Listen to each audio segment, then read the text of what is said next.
A bill is drafted by anyone and introduced by a member of Congress, in our case, first into the Senate, and sponsored by the person that introduced it. Once the bill has been introduced, it is first given to a committee.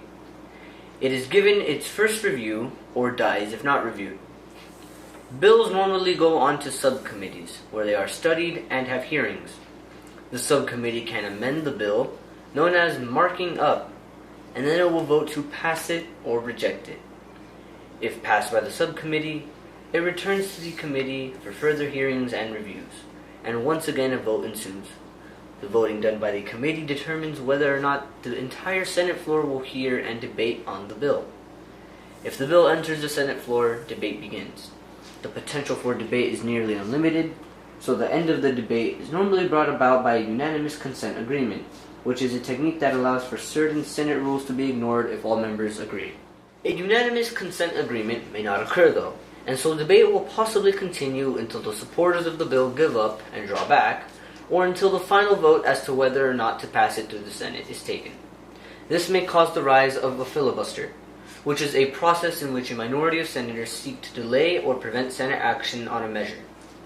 If a bill is not deemed very important, then the threat of the filibuster can be enough to end the bill's passage. To prevent the filibuster, the Senate has the cloture rule.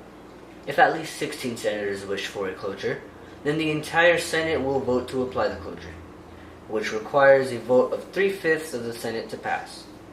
If it does pass, then there may only be 30 more hours of debate for the bill until the final vote, and only amendments from a pre-specified list may be presented. Once debate has ended, either by enforcement of the cloture rule, a unanimous consent agreement, or simply because everyone has presented their points, the final vote begins.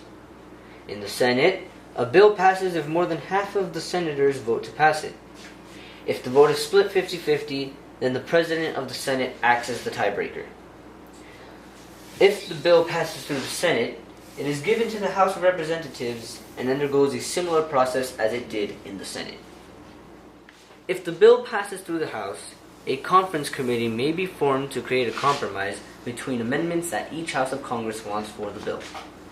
If the bill is approved in identical forms by both houses, then it is sent to the President.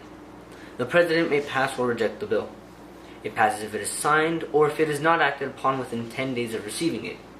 It fails if it is vetoed or pocket vetoed, which is if the bill is not acted upon by the President within 10 days of Congress adjourning.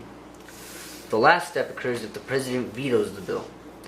The bill returns to Congress, and the President's veto can be overridden if 2/3 of each House vote to do so.